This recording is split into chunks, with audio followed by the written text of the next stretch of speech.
I saw on Twitter today, somebody was talking about like the how Luffy and Nami are just crewmates. They're just friends. Because there's a whole lot of deep dive lore on the relationships between the Straw Hat crew. Okay. Then I checked DeviantArt. It's just not true. It's just not. Good thing it's not up to the deviant artists, because there's a reason why they put deviant on that name. It's not just called art.com. Christianart.com has a very different take on this. Why was this on your timeline? I don't know. It was under the recommended, or you know how there's two different timelines? Oh, yeah. There's the evil one and then the good one. Yeah. So like it default goes to the evil one. Yes. And I just didn't realize I was on the evil one, and I was just scrolling. I was like, damn, there's a lot of junk on this. And then I saw One Piece deep dive on One Piece and the relationships between the Straw Hat Pirates. It's like, okay, wow, how interesting. Luffy and Nami are strictly platonic. How interesting. Yeah. I didn't, I'm not that far in to the anime, so I don't really know exactly what the relationship dynamic is, right? So I'm like, wow, how interesting. Let me read some more. Let me fact check this. DeviantArt.com. That's where you fact checked it? Luffy and Nami. Okay. This conversation's over.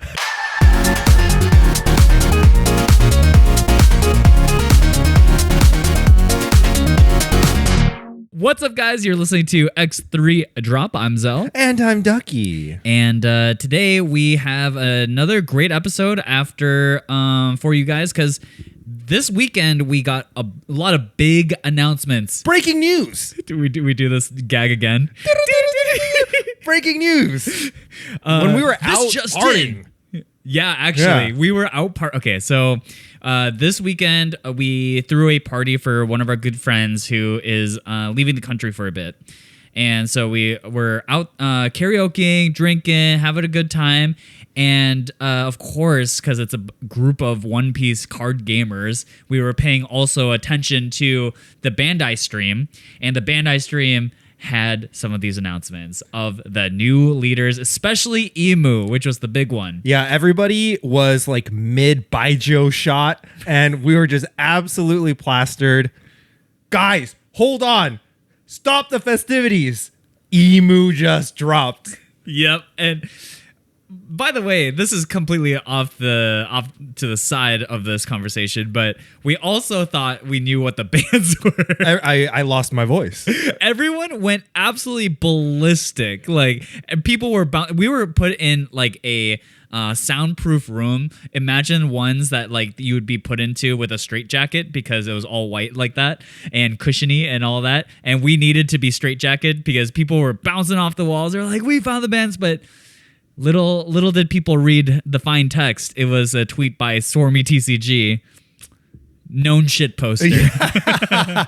And one of our friends could read the Japanese, and I was like, wait, this is just the same announcement from when they banned RP Lost. Yeah. Had I not cross-referenced DeviantArt, I wouldn't have known. Yeah, turns out maybe we should talk about how we research things. That'll be for another podcast. Yeah. But yes, today we're going to be talking about now all of the new leaders that were finally unveiled for OP13, which is a big set. It's the anniversary sets. Huge set. Always tend to move the game in a big direction. So the anniversary sets have historically just been bangers after bangers. So very, very excited for OP13. OP12, me. OP13, whoa. We went from being, oh man, OP11, it's just the OP12 waiting room. Yep. We don't even know what the bands are. Wait, OP13? Now it's the OP13 waiting room. Oh, We're just waiting for the next thing. I can't wait. I can't wait for the next drop. Before we get into that, though, first of all, want to shout out the Patreon. Shout out to all the people who have been supporting us on the Patreon. Hold on. Oh. You always do the Patreon reading here. Oh, you always shout it out.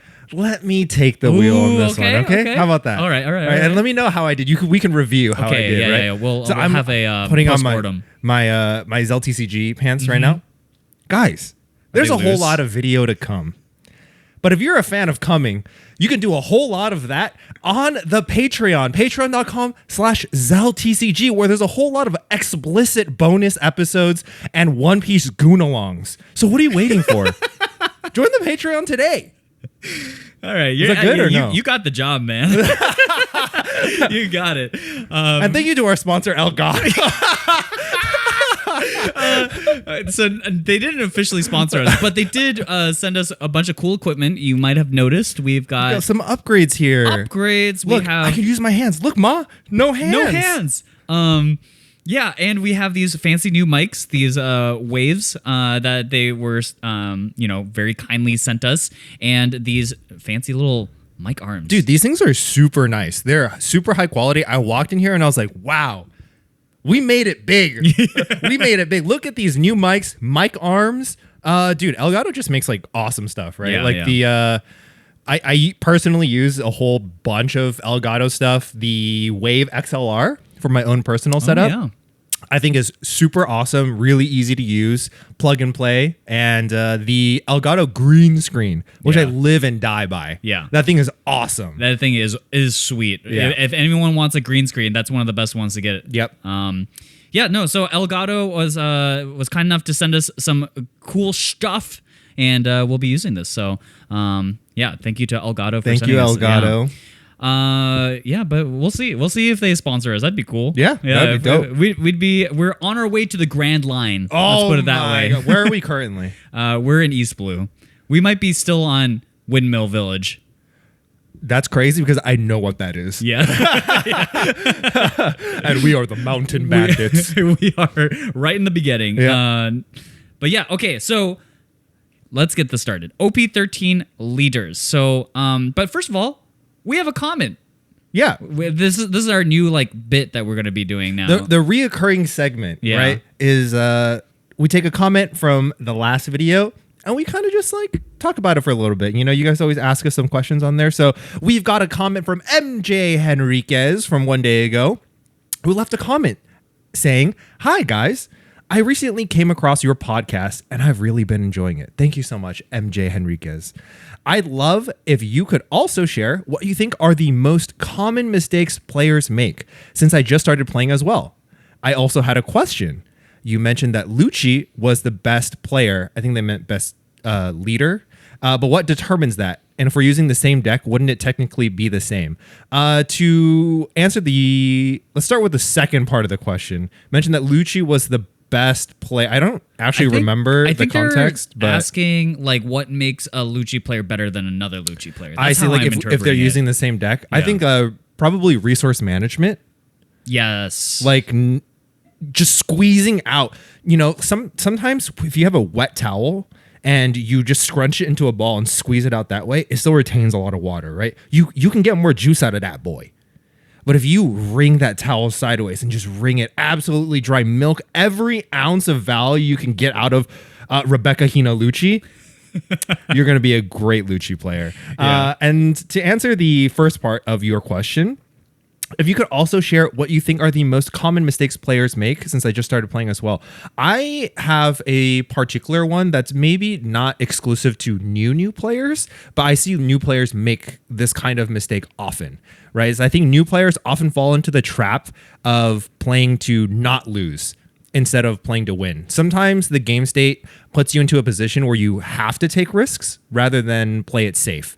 And you still want to play the entirety of the game calculated, right? That's not saying you should take needless risks, but missing the window of opportunity can lock you out of the game entirely on the spot if that is the one window for you to swing the board state or swing the game state in one direction or the other. So I think sometimes newer players misjudge or miscalculate how important it is to take those risks at that point. Yeah, I that's definitely good advice. Finding your outs is another way to think about. That's another common phrase that a lot of card gamers use.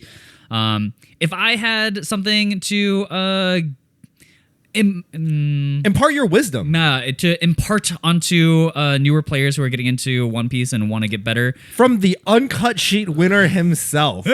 So heed this. I think one of the things that people sometimes fall into a trap of is getting locked into game plans and not being flexible enough, especially in One Piece. You get new information all the time. You get it as you draw your card.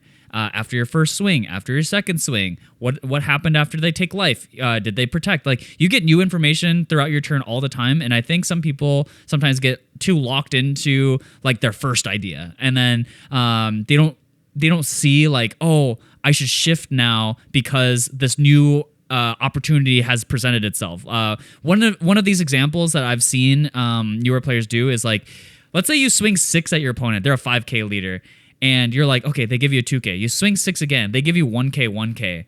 I've seen people who kind of just like sit there and then just do the same swings that they were going to originally do. Like 7? Yeah. Instead like of just like 7. 6 again. But at that point, or I've seen people stop swinging. They're like, oh, I wanted to play this card to begin with. So I'm going to play this card instead of like use my Dawn to aggress even more on my opponent. Yeah. But like knowing now that your opponent gave you 1K, 1K, take your plan, throw it out the window. We got a new plan. We got new information. It's like pivoting for those TFT players. It's like pivoting in TFT when you roll into a unit that could just absolutely swing the game. Yeah. Early 2-star 4 cost. Yeah. Oh baby, it's time to shift. Yeah, I'm in there. Yeah, Instead of just going into the game and then thinking about forcing certain items, just adjust accordingly, right? Are you studying TFT? You don't play TFT. I don't play TFT at all. Yeah. Not even a little bit. That was crazy. I play TFT to just pull that from. Am I wise or no? Yeah. Game wise. Yeah, I'm wise. I'm so wise. But yeah, I think that would be my quick little advice for this question. That's great advice. No. Okay, now finally to begin talking about the OP13 leaders. Yep. Some of these we've known for a little while. Some of these we've just found out about. But yeah, turns out there's a lot of red leaders this time around. But, absolutely, yeah. All of the 3 brothers, are all partially red. Yeah. And Roger himself. Yep. Which we'll get to. But first, we'll talk about Monkey Derek Luffy. Derek Luffy. Derek's back. Yeah, another red-green Luffy. We've had one of these before, and now we have a second one. Isn't that crazy? It is crazy that they chose red, green, and Derek for it. Yeah, it's insane. And also Supernova on straw top hat. of that, yeah, Supernova straw hat as well. So even the typings, I think, is the exact same. Yeah, crazy. So let me just read out this leader. Monkey D. Luffy, 5K leader for life. The effect is if you have a Dawn attached on your opponent's attack, if you have 5 or less active Dawn cards on your field, you may rest any number of your active Dawn cards up to one of your leader or Straw Hat type crew or type characters gain plus 2k power for each Dawn that was rested by this effect. Couple things to note: it is not once per turn. Right, that's very important to note. So you don't have to leave, say, 4 Dawn open and spend all 4 at the same time. Yeah. If you just want to spend 1 Dawn at a time, 2 Dawn at a time, 3 Dawn at a time, you'll get the plus 2,000 power for each Dawn accordingly. Yep, and yeah, so this leader is one of the most open-ended ones that I am literally not sure where this leader will go. Yeah, like, at a glance, is this an aggressive leader? Is this a tanky leader? Is this a mid-range leader? Is it all of the above? Like, I don't know how this leader plays just based off of what the leader ability is telling us. Yeah, so yeah, reading this leader ability, I'm like, I have no idea. But then we go into some of the new cards that come out that feel like they were intended for this Luffy. So, for example, this is a little different. A little generic. We have a generic searcher here. We have a Garp, young Garp. Young Garp, yeah, and YG, some call him. He founded that K-pop group. Yeah. But this one is this is a searcher for if you're one of the Sabo, Ace, or Luffy leaders. You look at the top 4 cards, you find a card that costs 3 or greater, and you put it into your hand. That's pretty insane, no? It's like one of your generic search cards that'll search for something specific that you might want to play after the 3 Dawn turn. So if you're going first, like 5 Dawn cards that'll restand your Dawn, like those are pretty important. You get to look at 4 instead of 3 that you get from like the music searchers. Yeah. And this is a card with counter attached to it.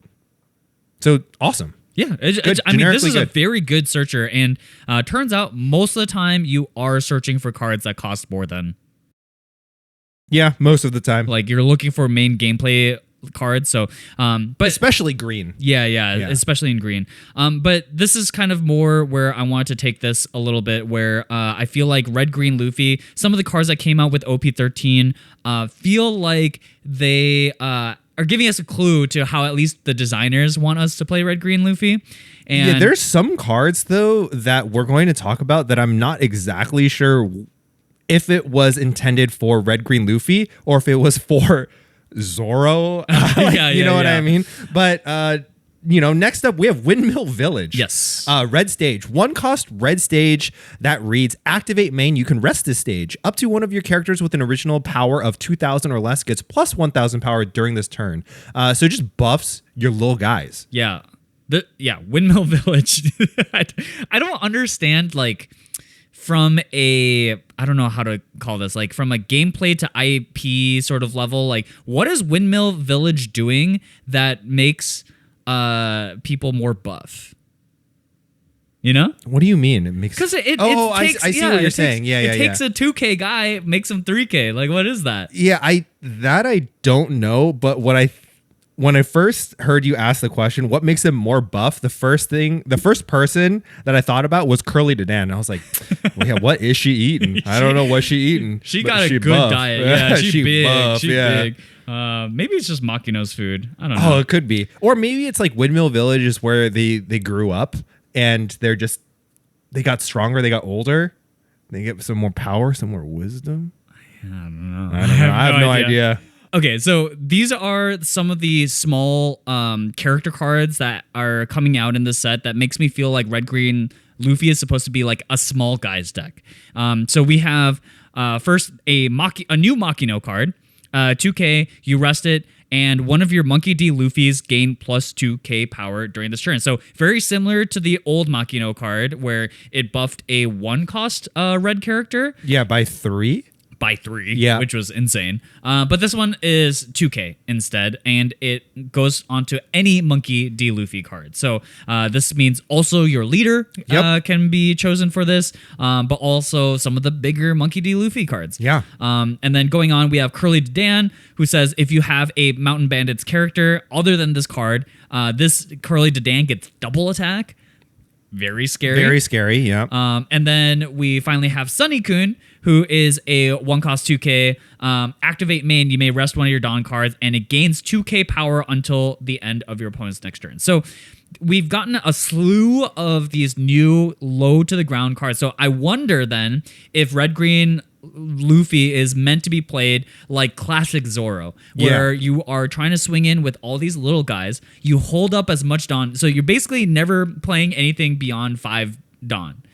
Because you're always going to hold up 5 Dawn, and you're just going to be protecting your small guys from everything that there is to come at it. And you just keep up the pressure that way? I don't know. It's kind of interesting. Yeah, that is kind of interesting because we also got a new card in Higuma, a 1 cost 3K brick Mountain Bandit that reads on play, KO up to one of your opponent's characters with 0 power or less. So you can play things like Otama or shrinking stuff, but this character reads to me like, I am done with you, Rebecca. I'm coming for your ass. And the artwork on he's holding what looks like Luffy, young Luffy from Temu.com, and it just looks so crazy.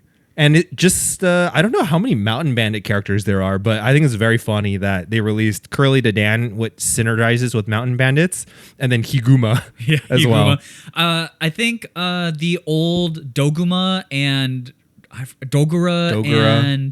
what's the other guy's name? There's Dogura and there's another guy. I don't know, Kagura. I think they're both mountain bandits. So and they're also one cost that buff things. Like Dogura buffs another one cost by 2k. So this Higuma being a 1/3 is actually really relevant. It is a brick, but it's a 1/3, which might mean that it might be a main beater the way Buggy has been in the Zoro builds back in the day. Yeah, like it's a brick, but the way that Red Green Luffy is built, or like the way the leader ability works, like I think you can afford to play quite a few more bricks. Yeah. Because your leader is built in 2Ks. Yeah, just for using a Dawn. Yeah. Kind of interesting. Yeah. Kind of interesting. We have more potentially Red Green Luffy support here. We have Gum Gum Gatling, but this time it's not a 0-cost event. Yep. Which is very confusing. How frequently can we keep using? Wait, do they Gum have Gum a Gatling? Gum Gum Gatling 0-cost event? It's Jet Gatling, the purple one. That's right. It's Jet Gatling. No, Gum Gum Rain is Yeah, the blue one. Yeah. I just in my mind I see all the hands and I go, oh, The moves that's just Gum look Gum the same. Rain. They have different names Yeah. though. It's like in Haikyuu, Nishinoya just adds rolling to whatever, but it's the same it's move. The same thing, yeah. This one is a 1-cost event, and on main, give up to 1 Rested Dawn to one of your Monkey D Luffys. Then give up to one of your opponent's characters minus 2k power during this turn. Trigger up to one of your opponent's characters get minus 2k power during this turn. I don't know how good this is, but it is a shrinker. It's like value for this deck, like hyper value, right? For 1, you give that 1 that you paid for directly to your leader. So you effectively get to play this for free and then shrink something by 2. It's not like super flexible of a card, but it is like very efficient in this deck. Yeah, I can see it. Yeah, I mean, it kind of depends on how the meta shapes up. Where, yeah, for sure. If more people like that card would be amazing if there's going to be a lot of more like smaller to the ground, like combat style decks are happening, and you're just trying to trade your guys with your opponent's guys. That helps you trade up, which is pretty big. And like, it seems like this deck is going to go wide really fast. So having a minus 2k power during this turn is pretty obnoxious. Like you're just not going to save whatever you just minus. So, and we'll take a trigger if we can get one too. You know what I mean? Yeah. Like, attach trigger to anything, we'll take that. That's just good. Minus 2k. It could be the difference. Next up, we also have a green event this time. I know you're strong, so I'll go out from the very start. That was pretty good. That was not bad. I didn't think you were gonna like commit to that one. I really didn't. I kind of tapered off at the end there. Yeah. It started strongly. Okay. Yeah. Run it again. Like an anime protagonist. Run right? it again. I know you're strong, so I'll go out from the very start. And then he's vaping. Like. Yeah. 1-cost event, Straw Hat Cruise, and Supernova. You may rest. This is the main effect. You may rest 2 of your Dawn cards, up to 2 of your opponent's rested characters with a cost of 7 or less. Do not become active during your opponent's next refresh phase. And then it also lets you counter for your leader for 3k. This is obnoxious. It's Electric Luna kind of built into one of these multimodal 1-cost counter events. That's brutal. And it's absolutely searchable. Brutal. Yeah, it's searchable. It is a 3k 1-cost. And, again, we know this deck is going to be holding up Dawn. So it could be for his effect or it could be for this. What this card also reads to me is GP support, right? If GP is playing Electric Luna already, as is, this is a searchable version of that card that has +3 attached to it as counter. Yeah. Wow. Quite strong. This is quite good. Yeah. And maybe, I don't know. That card does seem very powerful in that deck specifically. So next up, we've got another Derek, one of the SECs in this set. Monkey Derek Luffy, 6-cost green character, 7,000 power brick. With the type Fishman Island, Supernova, and Straw Hat Crew. So I like that it's Fishman Island as well. It has double attack, and on play it reads, if your leader is multicolored, set up to 4 of your Dawn as active. Then you may not play character cards with an original cost of 5 or greater for the rest of this turn. So he just sets 4 active. Or like 4 restands 4 Dawn, so you effectively play him for 2, and you can't play anything with 5 cost or greater, but you can still play a 4 cost, or you can play little weenie guys, and this guy's double attack. Yeah, which means that he gets buffed by Machino. That's gross. The 1-cost Machina, which is also a 2K. Yep. I see the vision. Yeah, so this is the direction that I think maybe this deck wants to go towards is just because this is an SEC. I'm like, they have to put something in here that's like high rarity relevant to the deck, right?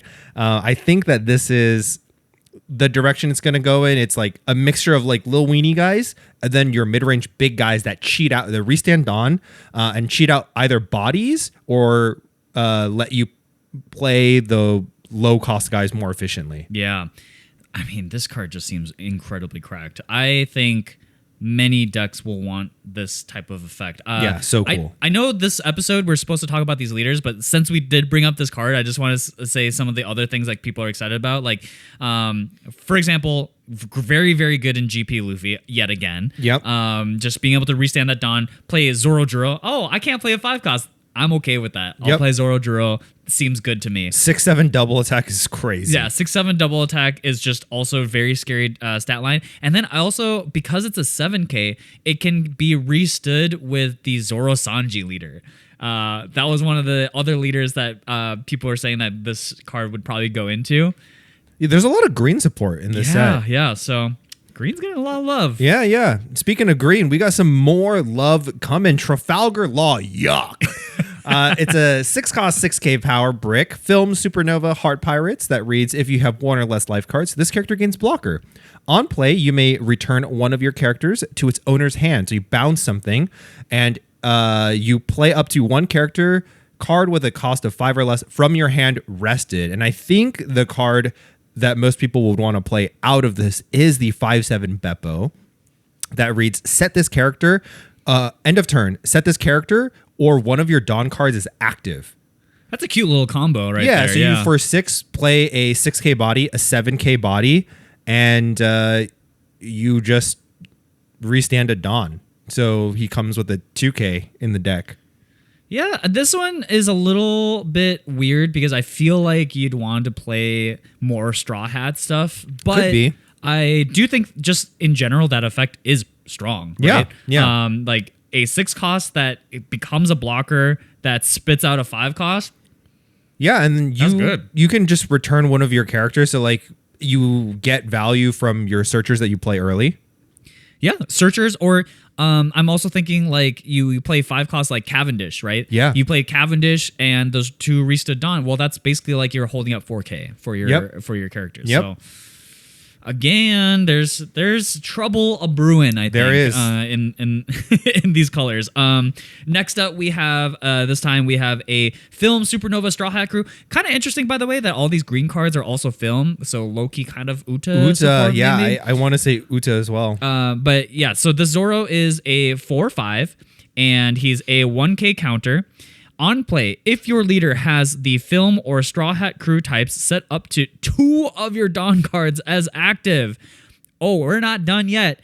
End of your turn, set this character as active. Yeah, this is pretty sick, dude. This is sick. This card is unbelievable. Yeah, this card is so sick. And it's not a brick. How is it not a brick? It's not a brick, which is so cool. So essentially, when you play this, it's a 2-cost 5K, and then it restands itself. So it is just there, annoying you. Yep. Pecking you down turn by turn. That is Zoro's incredible. Unbelievably good. And then we've got Zoro's kind of unremarkable counterpart in Uta. Rude. Like, honestly, this card is fine, but when you compare it to the Zoro card, you're just like, man, I would play 8 Zoros over playing 4 and 4 of this. You know what I mean? Like, Uta is a green character, 4-cost 5K with 1K counter attached to it that reads, on play, set up to 2 of your Dawn cards as active. Then you may not play character cards with an original cost 5 or greater for the rest of this turn. On KO, play up to 1 character with a cost of 5 or less from your hand as rested. Still good. Like, it's still a 4/5 body that when it's removed from the field, lets you refill something from your hand. So if you're playing green Uta, for example, a ton of your hand is cost 5 or less, like character cards, like Brook, like Nami Searcher, etc. So, and if Brook comes out as rested, on play, bring out another. Does it work that way? Yeah. I don't remember if the Brook has like your turn written onto it. That I'm actually not sure. Yeah. But if not, you know what I mean? Like it's pretty sick. Or you spit out Mihawk, which brings out Brook, which which brings out Nami Searcher, and then you you're searching on your opponent's turn. Jesus. No, I think this card is a sick Uta card though, because the 2 Dawn is active. I'm not playing anything. I'm gonna swing with my Nami, search, put the last Dawn to my leader, swing again, draw a card. Yep. Seems good to me. New Genesis for free. Green. I feel like with OP13 especially, I feel like we've been going in this direction even with OP12, but it seems like green is catching up to purple in terms of like Dawn efficiency. Yeah. You're not ramping necessarily because you're not at higher Dawn totals, but you're getting so much Dawn back now. Yeah. And so your plays are getting more and more efficient. Very scary. Next up, we have, you can't forget about our good boy Sanji. This one I think is incredible. Yes, also crazy. Also a 5 cost for all the cards that care about 5 cost. 7k power, 5 cost, 7k power, and is Film and Straw Hat Crew.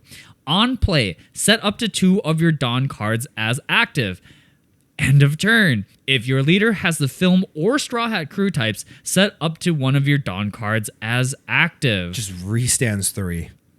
That is incredible. Yeah, this card is super good. Yeah, it just reads especially powerful in the red-green Luffy that's coming in OP13. Yeah. Just having all that Dawn available to you, and I think what will be important for he seems kind of like the glue card. Like if that Uta is playable, this card will probably be playable because you want to have good targets for that cheating out a 5 cost thing. Yeah, and you don't care that the 5 cost comes out rested because it comes out rested. This thing is an on play. Set up to 2 of your Dawn cards as active. Oh, guess what? That's just 4k encounter. You're not killing this thing. Yeah, that's gross. And then if you thought we were done restanding Dawn, baby, we got something for you. Oh, is this something standing all right? We got a 10-12 Shanks that reads on play, set up to all of your Dawn cards as active. Then you cannot play any cards from your hand during this turn. This one is really it's kind of goofy. Yeah, goofy. It's really goofy. So it takes up your whole turn, but then afterward you're like, I got 20k encounter. You just develop him for free, which is very funny. So you can't play any cards from your hand during this turn, but that doesn't stop you from holding up cards for your opponent's turn. It also doesn't stop you from, say, any sort of effects that you might use in your on your turn as well, like that are attached to characters. Like, for example, 9 cost Zoro. Oh, yeah, that's true. Like you can develop a 10-12 for free and then use all of your Dawn for 9 cost Zoro just to swing the living hell out of your opponent. And if they deal with a Zoro, well, you got backup. You got a 10-12. Yep, you got a 10-12. And you got Dawn standing. Yeah, we got Dawn standing. That's we got something. And typing-wise, Film, 4 Emperors, and Red Hair Pirates. Yep. So if that's ever relevant. I don't know. I think... it being Film is good.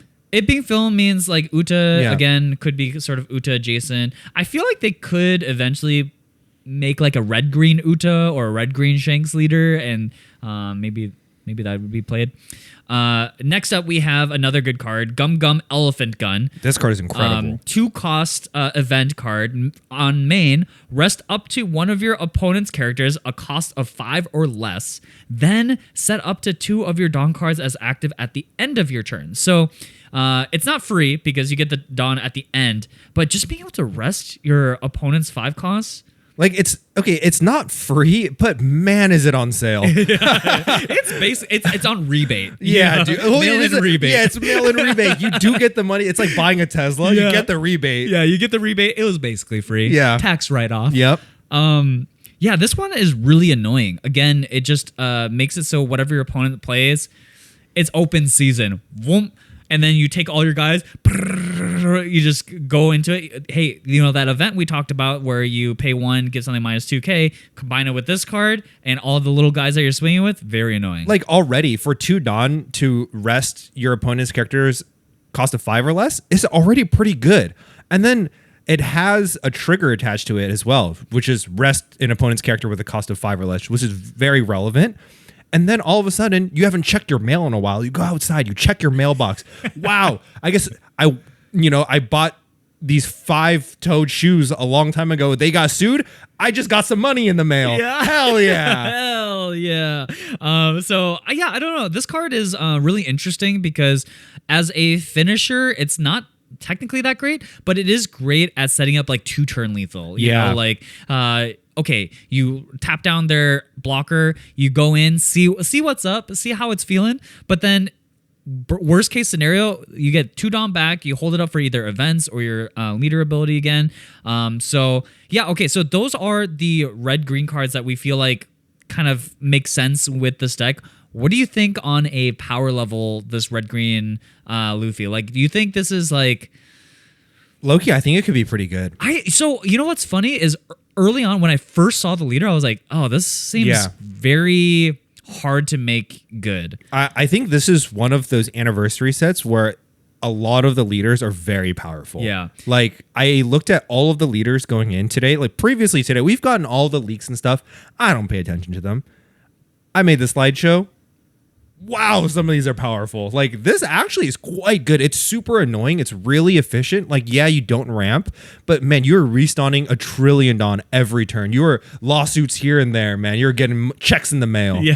That's a good point, by the way. Like, if we look back at all the anniversary sets, like, let's go back to OP05 for a second. Banger. What was the red leader? Bello Betty? Bello Betty. Bello Betty, red leader. Yeah. We've seen that. Good. We've seen that. Good. Green. What was green? I think it was Rosinante. We don't talk about that one. Well, like, honestly, that leader was pretty cool. Like, it was the only leader that had blocker attached to it. It's super unique. I like the power level wasn't that high, but man, in Buddy Battle, that was the best deck there was. Oh, yeah, that deck is really good in Buddy Battle. Blue, we had Sakazuki. We don't need to talk about We don't need to talk about how good that guy was. Yep. What was the other black leader or blue leader? There's a black... was he the black leader? Oh, maybe he was the black leader. And there's a different blue? Purple. Yeah, purple was Luffy. Purple Luffy. Yeah, we don't need to talk about him. El Clasico. Yeah. And then yellow was NL. So those are all extremely relevant leaders like throughout the metas since then. OP09, we had... what was the red leader? Shanks. Shanks, awesome. Yeah, great leader. Green was... OP9 is the 4 Emperors set, right? 4 Emperors set. So there's set. like Buggy was there, Blackbeard, or no? Is that the set? I think it was Lim. Green was Lim. Okay. Which was a good leader. Yeah. Blue was Buggy? Right. He's mono blue and he's a 4 Emperor, right? I think so. Yeah. Blue. Purple was the purple black Luffy. Okay. Right? Yep. I think so. Yeah. He was okay. He's good. I think the ability's good. Just hasn't had the support. Blackbeard. Blackbeard. Awesome. Insane. Yeah. And then yellow was... What was yellow? We also have... There's another Emperor, right? Who's the 4th Emperor? Shanks, Buggy, Blackbeard, Luffy. Oh, that's it? And Shanks, he's kind of... No, yeah. I think that is the 4 Emperors. I think, there's the 4 Emperors, and then there's Lim. Yeah. Who just got thrown in there. The 5th Emperor. Empress. I don't remember who the yellow leader was. Anyways, the point is that a lot of the leaders that come out in the anniversary sets tend to be on the very stronger powerful side. And I think that this list might be some of the best that we've gotten yet. To be honest, like, might be some of the best leaders we've gotten yet. Just, we've gotten started with Red Green Luffy. Next up, we got Big Bro. We got UP vibes. We got Whitebeard vibes in Port Gas.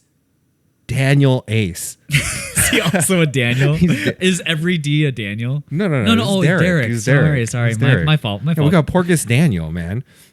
Who reads, on your opponent's attack once per turn, you may trash 1 card from your hand. Give up to one of your opponent's leaders or characters minus 2,000 power during this battle. And in addition, don 1 once per turn. When you receive damage or your character with 6,000 base power or more is KO'd, draw a card. Brother. This leader, I actually think, is very, very powerful. You absolutely draw just a metric boatload of cards, and the leader ability... Boatload. Yeah. And the leader ability enables you to play just an insanely greedy list. You can play a trillion bricks, and you just have built-in 2Ks. Yeah, there's so many things about this card that's just this leader. Before we even get to any support whatsoever for this card, it's like, okay, we've all seen how powerful 3 life 6k leaders can be. Blue, purple, whatever. Whitebeard, red, purple, whatever. Yeah. Whitebeard pirates as a subtype has had so much support over the years. So many cards are good in the Whitebeard pirates, right? So especially red. And especially then red. Now, especially blue. Yeah, blue has gotten in recent sets an incredible amount of Whitebeard pirates cards. So we know this leader already has that. And then the third part that I think is a little underrated is that there are specific cards that care about having ace as a leader. Yes. And that also gives you access to very specifically powerful cards. This leader is just generically powerful. Honestly, it doesn't need much new support at all, if any. This would be my vote for like probably going to be meta defining when it comes out. This is very, very strong. Just instantly looking at it, there are two cards. Well, one card that comes to mind immediately, which is not an OP13 card, but I have to talk about it because it is just absurdly powerful in this deck, is 4/6 Marco from PRB2. It is a 4/6 brick blocker that reads on KO, draw 2 cards. So he's a 4/6 that when he dies, he draws you 2 cards and then ace draws you another card. He just draws you 3. Yeah. Absurd card. Yeah. Draw 3 on KO. It's so and he's crazy. A blocker, so he can send himself down whenever you feel exactly. like it. It's and so crazy. Yeah, that is an absurd connection there. Honestly, all the Marco cards are very good, right? Yep. Like the 5/6 sticky Marco, it returns itself to play, by the way. So let me read the ace leader again. Is it once per turn? Oh, okay. Thank God. Okay, it is once per turn. But I was thinking like as it goes, it comes back. You ditch events because this is a leader that can run a lot of events because you can pitch events for those 2Ks. So another card that is ace specific that I just think is just so good. Flame Emperor. Yeah, Flame Emperor I think is definitely a must play in this deck. Obviously, it removes something as well. And man, it just makes you so violent. You punch. Oh my god. 9K double attack. Yeah, and then worst case you don't want it? Just trash it from your hand. Yeah. Minus it's a 2K counter. Yeah. Oh my god, yeah. So good. Insane. So a good shout out for the PRB2 cards, which we never actually went over, so maybe that'll be a future video. Yeah, maybe future episode. But okay, so other cards, this time from OP13. So this is one of the blue SRs. It's the new Edward Newgate. Eddie. Big guy. 10 cost, 12K, blocker. On play, draw 2 and trash 1 cards from your hand. Then give your leader and up to one of your characters up to 2 rested Dawn cards. Am I reading this right? Yeah, so it's 4 Dawn. Yeah. Okay, so first of all, just as a 10-12 blocker, huge. Insane. Yeah, huge. Like obviously you want to compare it to something like Teach. Yeah. Obviously it doesn't have the same sort of stalling ability that Teach does, but still 10-12 blocker just means that when you play him, you're not as vulnerable. You know, like that's one of the problems with playing stuff like the 10-12 Rush Shanks in your deck is like you play it, you used up everything, and now if they slap you back really hard, you feel kind of defenseless. This gives you a blocker. Draw 2, trash 1 card is already a very good. It fills replaces himself. Yep. And cultivates your hand. And then now you get to attach those Dawn to your leader, activate your leader ability, gives you access to that again. Yep. And there are tons of good Whitebeard cards that care about having Dawn attached to them. So yeah, this is good stuff right here. Yeah, man. And we've got the OP13 SEC, I guess technically second SEC of this set. Blue Port Gas Daniel Ace, a 6-cost 7K power brick, Whitebeard Pirates that reads, if you have 3 or less life, this character gains Rush, which you do in this deck. You start with 3. On play, give up to 1 rested Dawn to your leader, puts your leader ability immediately online. Afterwards, return up to one of your opponent's characters with a cost of 5 or less to the owner's hand. So bounces of 5 or less. If you do, your opponent may play up to 1 character with a cost of 4 or less from their hand. This card is gross. No, it's so good. It's funny because so you read has Rush, 6/7 Rush already good, quite good. On play, give rested Dawn, so that means that turn you're swinging 7/7. Bounce a 5, that sounds great. Yep. But then there's this like weird attachment, right? Oh, you have to. It lets your opponent play a 4-cost from their hand, and now I think immediately I'm like, that sounds kind of scary, right? But the thing is, like, they might not have a 4-cost. No, especially if you're bouncing a 5-cost, you know for sure that thing is not coming back. Yeah. So like already the tempo advantage there is already insane. Very, very good. I think like someone could look at this card, go, oh, but it lets your opponent. Don't worry about it, man. Yeah. What you've done to them here is already so diabolical. Yeah. Some would say deviant. Yeah. It is already so crippling. So this card is incredible. I think this card is so good. This card seems insane. Yeah. And next up, we have a really beautiful Yamato treatment. A 5-cost 6k power with 1k counter attached to it. Land of Wano that reads, on play if your life is 3 or less, draw 2 cards. Then give up to 1 Rested Dawn card to your leader. So for 5, your leader's already, 3 or less. So for 5, you have a 6k body, you draw 2 cards, your leader ability is online. Awesome card. Oh my god. This card is so sick. Dude, this deck is going to run. I think so. It's just going to be drawing so many cards. Yeah. Just Natty just draws so many cards. You don't even need to play searchers in this deck. Yeah. You just draw it all anyways. Yeah, get out of here, Ezo. Yeah. We're just going to Natty draw everything. Yeah, insane. And then on top of that, just to kind of play on the Flame Emperor idea, if I bow down to power, what's the point in living?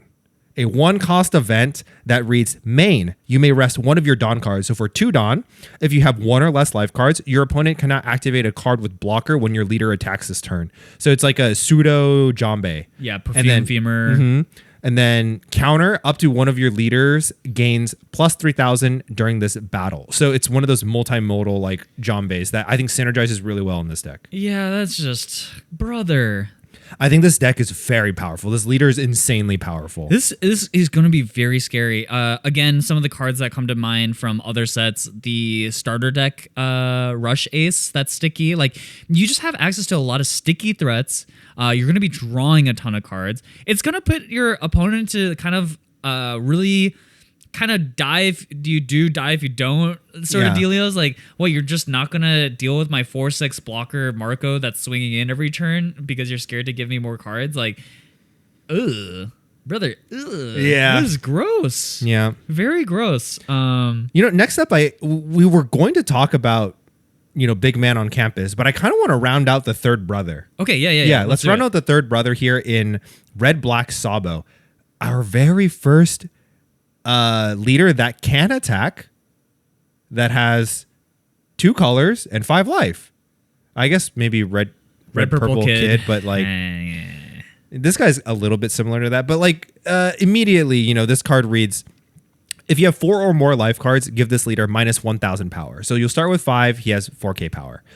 Dawn 1, if you have a character with a cost of 8 or more, all of your characters and leaders gain plus 1,000 power. This reads to me as a generic aggressive Rev Army leader. And the matchup I think can be kind of interesting too, because if you have 4 or more life cards, give this leader minus 1,000 power. So do you just prevent them from swinging at you and tying up their Dawn by just not swinging into their life early, just leaving them at 5 so their leader is stuck at 4 for a little while? I don't know. That's a good question. My instinct is to say that probably when a deck is going to be super aggressive, it's going to be hard to just fully starve them, maybe. Well, it's not like a completely aggressive deck either, I guess. Not like Bella Betty, where she relies on triggers coming out of life. This deck very likely will not, right? Like, I think the cards that are coming out in OP12 are the name of the game for this leader. If you have a character with a cost of 8 or more, all of your characters and leaders gain plus 1,000 power, right? So for 4 Dawn, you have Morley. That costs 8. For 5 Dawn, you have Karasu. That costs 8. Yeah. For 4 Dawn, you have Lindbergh. That costs 8. For 4 Dawn, you have Hack. That costs 8. So all of a sudden, if you take second for, your 4 Dawn turn, your leader is back, baby. Yeah. I am so back. So the thing is, like, Yeah, I don't think you can starve this deck. Maybe not because it is aggressive. It's going to be aggressive, and in the end, Sabo will still want to attach that Dawn eventually anyways, and regardless if he's at 5 life or 4 life, doesn't matter. He's coming and he's swinging. So yeah. You got absolutely scary, frightening monkey Diego Dragon. You want to read this card? I can read it. Yeah, go ahead. On play, so yeah, 8 cost, 8k power. On play, you may place 3 Rev Army type cards from your trash at the bottom of your deck in any order. If your leader is Rev Army, play up to 1 character card with a cost of 6 or less from your trash. So this is a OP12 card, and it scares the living hell out of me because OP13, here we go, the last SEC. We got Sabo, 6/7, Dressrosa Rev Army. Blocker that reads activate main once per turn. Give up to 1 of your characters plus 2 costs until the end of your opponent's next turn. So he turns himself from a 6 to an 8, which puts your leader ability online. Then give up to 1 rested Dawn card to your leader. Puts your leader ability online. Yeah, this is, by the way, a activate main. Yep. So it happens every turn from here on out. This card is gross. This card's very, very good. Obviously synergizes incredibly well with this leader. I think the big question mark for me is how this deck will be built. I think there's a lot of moving parts here, right? There's a lot of conditions. It seems like if all the conditions come together properly, this deck will be unbelievable. But someone has to crack the list, and I think that'll be the tough part. Jansuko, we're looking at you. Crack the list. Release the list. Let's talk about more cards that are coming out that are in support of this leader, I feel, and maybe some other leaders. Yeah, we got another Diego. We have another. So this one's Diego Dragon. Yeah. Okay, Monkey Diego Dragon.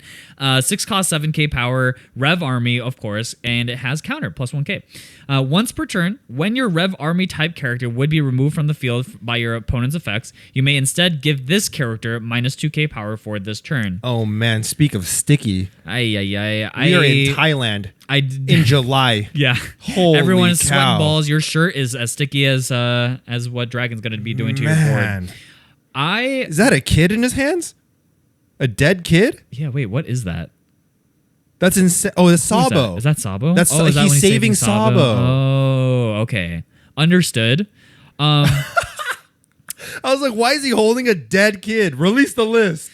This is a card that I don't even know if necessarily Sabo will play, but having Rev Army support that is good for protecting your board is also just an insane effect. Because so everyone knows Rev Army, one of the biggest things it has up its sleeve is Karasu. And so Karasu is a removal magnet, of course, right? You'd want to be able to deal with it. However, what happens when you aren't able to deal with it before it can swing? Like you have the dragon on board and then Karasu comes down. It makes it impossible. So this card being a protector for Rev Army cards, I think is very, very good. Again, I don't know how it's useful. Also canon. Canon? Isn't it? In what way? He's the Rev Army guy, right? He's like, these are my children. Yeah, I guess. Right? This is my peoples. I have to protect my peoples, no? We haven't seen him do anything. Who, Diego? Yeah. To be honest, he has a kid in his head. The only person he's protected was Luffy in Logtown. It's Sabo in his hands, yeah. I guess Sabo. Yeah. But like, I don't know, he just kind of doesn't do anything. I mean, he does seem like a good guy, but he's always just like off watching, I feel like. He's just like the watcher. But he's doesn't like actually get involved. Yeah, he doesn't get involved. He's a little weird guy. He's kind of weird. Yeah. He's kind of weird. Yeah. He's a cuck a little bit. He's in a cuck chair. I'm just saying, we don't know who his mother is. So. Yeah, I might have spoken a little too much. But yeah, I don't see this necessarily being a necessary card in Sabo because you also have access to cards like 5 cost Black Sabo. Remember that guy? Yeah, I do remember that guy. That guy's pretty good. Yeah. So. But that guy is getting rotated out. Oh, that's true. Yeah. OP04, so still in that first block. Yeah. Not when 13 comes out. I think it'll still be alive when 13 comes out, but eventually it will rotate out. So it's nice to see Rev Army cards that also have protection other than just that black Sabo. Yeah. More cards again. Along the Sabo stuff, we've got a event, 1 cost. Ace Won't Forgive You. Dressrosa / Nice. Rev Army. Main, you may rest 4 of your Dawn cards. Choose up to 1 opponent character during this turn. It has minus 3k power. Then KO up to 1 opponent character with power 3k or less. So kind of like Fire Fist. And It's then, like Rayleigh attached to a 5-cost event. yeah, a little bit like Yeah, that. a little bit. And then counter, it's one of those modal counter cards, 3k for your leader. So this card's very flexible. Yeah. The effect will be, obviously you want to be able to choose 2 different things. I think if you're choosing the same target, like if you're paying 5 to kill a 6k, not very good. But it is modal. And in the case that you're able to pick off a chump blocker and then swing into something that has minus 3k, that's value. I also think it's pretty cool that it's a Rev Army card. So in red Rev Army decks, which is Bella Betty and Sabo, both Sabos, you now have a searchable like mole pistol shrink thing for 8-cost kid. That's true. It's That's good. true. I mean, that card would deal with like Kid into Rosinante very cleanly. Yeah, awesome. So, Yeah, this reads as like a searchable a way to get around the Great Wall of Green. yeah. What do you think about Red Black Sabo as a leader? I think he is the least interesting of the 3 brothers this set.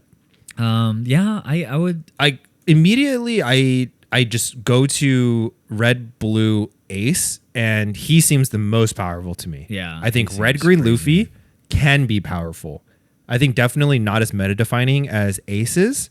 So I think and then Sabo I think is the least impressive of them, but not weak by any means. It has a lot of cards that are good. Have a high power level. It's an anniversary set. We see the 3 brothers, but if I were to rank the 3 brothers, we got Daniel, we got Derek, and we got Sabo. I was like, where are you going to go with this one? Yeah, I would agree with you in terms of like power rankings. It's funny because when Sabo was first released, there was a lot of like hype around it. People were like, oh, this leader's so good, so good, so good. But I think there's enough things that Sabo has to juggle in order for the power of the leader to really shine that it's a little difficult, right? Like Dragon wants you to have Rev Army cards in the trash. How are you going to get those cards in the trash? And then you also need an 8-cost out and about, which you have some cards that are black that do that. But then you also probably want to be aggressive with some of the red cards like Harasu and take advantage of that. So like it feels like you're kind of pulled into a lot of different directions. It's like a single mom. You got to work a full-time job. And you got to juggle that with raising 2 kids.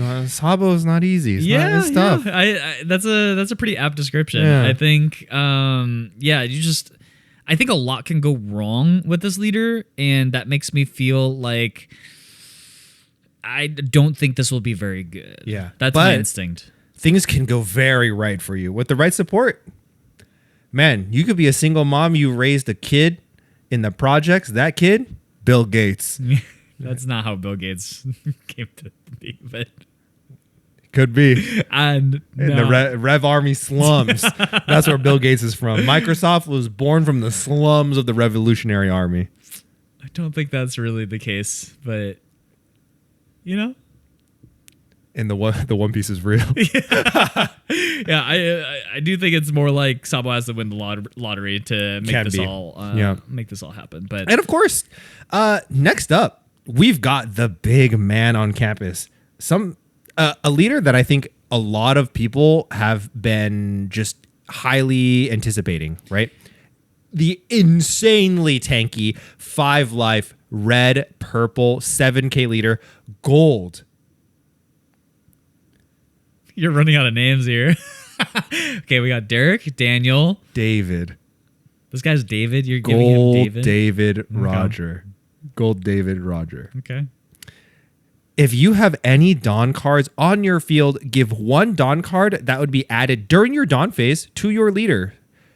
If you have 9 or less Dawn cards on your field, give this leader minus 2,000 power. So until you have 10 Dawn, this is a 5 life, 5k leader. Yeah, so the marketing for this card was very funny because when this was first teased to us, they showed the corner of the card 7k. Yep. And everyone was losing their minds. Oh my god, yeah. 97k leader? That's crazy. Power creep, blah, blah, blah. The game's going to be crazy. Goldie Roger's going to be OP. But turns out the 2 abilities that he has attached to him are 2 downsides, which makes a lot more sense, right? Because what this is saying is like at the start of your turn, you basically can't use a Dawn because one will automatically be attached to him. Yeah, unless you, at the start of the game, you can use that Dawn to search. What? Because if you have any Dawn cards on your the field, first turn. the First very turn. first turn, Very you first turn. you can still search and stuff. But every turn after that, one of the 2 Dawn that gets added natty from your Dawn deck to the field gets attached to your leader. Yeah, so that is quite a downside. It does do things to, I don't know, your curve and what Dawn you have available to you. However, that downside feels a lot less bad when you have the sort of support that this guy is getting. You just have some insane ramp cards. Like this deck ramps so fast. My God, I kind of want to start with some of the generic support here in Shank. So 1 cost, 2k, 1k counter, generic searcher. Look at the top 5 for Roger Pirates other than Shanks. Add it to your hand, bottom the rest. Classic. And then you have a 2k counter in Buggy that is a 2 cost 2k that reads on play if your leader Roger Pirates. Wait, if your It's like leader a badly has translated Roger Pirates included in its types. So, Roger, and there's any given Dawn, which your leader will have Automatically have. add up to 1 Dawn card and set it as rested. So it's a 2k ramper. This is just good. That card's so It's good. just really good. Yeah. It's so good. And then we could talk about some of the ramp cards if you want. Yeah, okay, so let's talk about some of like the power cards that we've got here. So there's 2 purple SRs that just feel like a shoe-in for the deck. We have yet another 10 cost, 13k Goldie Roger. Which follows the theme of 10 12s being the 4 emperors and the only 13 being David Roger. Yeah. Yeah. So he reads, your leader's effect and effects of your characters without a type, including Roger Pirates, are negated. Interesting. On play, Dawn -3. Up to one of your leader gains plus 2k power until the end of your opponent's next end phase. Then, we're not done. Then, give all your opponent characters minus 2k power until the end of your opponent's next end phase. What? Yeah. If this guy comes down, you are fucked. What is that? Okay, so let's parse through this. So first, his sort of effect that is, just a static effect means that your leader doesn't have any of the downsides, right? Yep. So if you're playing Iceberg, you can attack. Well, it has to include Roger Pirates, so that's unfortunate. Well, your leader's effect and your effect of your characters without a type, including Roger's Pirates, are negated. Oh, wait. Your leader's effects and effects of your characters. Oh, I see. So characters... Wait, that's actually really confusing. So your leader's effect...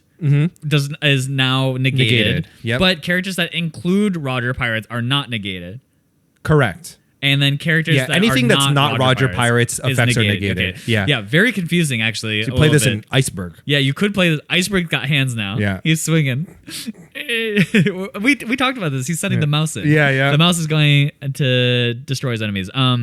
So what that means is obviously for Roger Pirates, Roger himself, all of his downsides are gone. He will now be 7k, whatever. And even though this card has a minus Dawn ability, you won't have to use a Dawn attached to your leader from the next turn forward.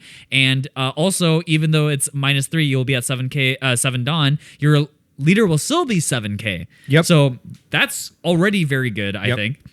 And then the -3 Dawn. So basically it says I put my leader up to a 9k for until your opponent's next end phase. And then on top of that, you have like the double Shanks ability. Like all your opponent's characters are -2k. Brother, how are you getting through? Nothing is getting through. Like Yeah. we thought Black Yellow Luffy was insane because he was a 9K leader. Well, imagine if Luffy also had the ability to shrink your board. Like, one of the ways that you beat Black Yellow Luffy back in the day is by establishing a board of a bunch of 9Ks. But you're telling me now those 9Ks can't even swing? You have to attach Dawn? Now what? Like, this is so gross, man. This is absolutely so disgusting. Yeah, it's interesting too because they printed it with Dawn -3, which would prevent you from playing Roger. Yeah, like, they don't want you to over and chain over. these. Yeah. But what you can do is you stagger. You play David on 10, -3. Go to 7. You go to 9 next turn. You don't have to allocate that Dawn. You can play a 9 drop. 9 gate. Oh, I'm big again. Oh my God. Then you play David. Oh, I'm huge. Then you play 9 beard. I'm big again. Oh man. This guy's erection is definitely staying for 4 hours. Yeah.